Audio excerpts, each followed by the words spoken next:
Ottawa. He was ripped from his family as a child and placed in a residential school.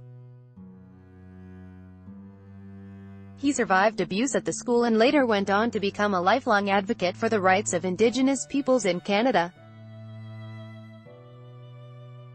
And now, Matthew Kuncombe is becoming an officer of the Order of Canada.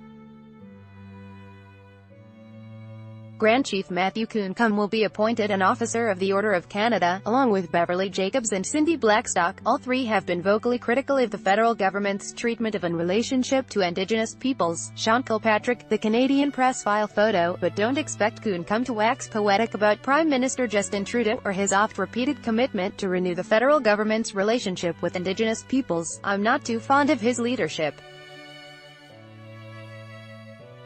I think they're too preoccupied with stuff that doesn't really count. Kuncombe said in an interview this week, "There's a lot of rhetoric, a lot of trust that is broken." Article continued below. Kuncombe isn't the only Order of Canada recipient this year who remains openly critical of the government. Read more.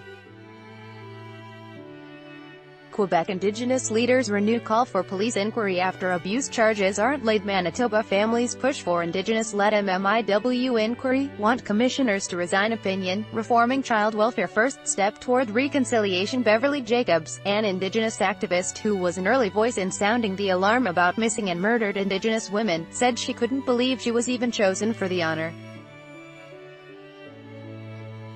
"I was actually quite shocked because I'm always so critical of Canada and its government." Other outspoken critics of government are also on the 2018 list.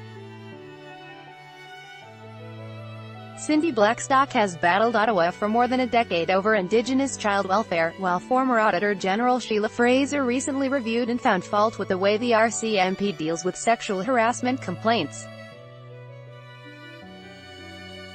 Article continued below. The Order of Canada is a welcome acknowledgement of the often thankless work of political and social advocacy, Jacobs said.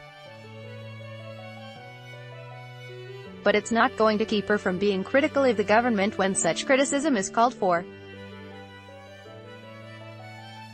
In particular, she said, it won't divert her from standing in opposition to a number of government policies and decisions she believes fly in the face of Indigenous rights, most notably the controversial and divisive Trans Mountain Pipeline expansion. There are decisions that the Trudeau government is making that are intruding on the rights of Indigenous peoples and their lands and their territories. He has to change his decision on the pipeline. Jacobs said, "I respect the award, of course, but it's not going to stop me from fighting for my people." Kuncombe was thoughtful when asked about how he feels about the award itself, reflecting on his environmental work and leadership of the Cree people of northern Quebec, which has earned him national and international recognition. In the end, any success he has achieved was due to a willingness to challenge the status quo and to accept change, he said.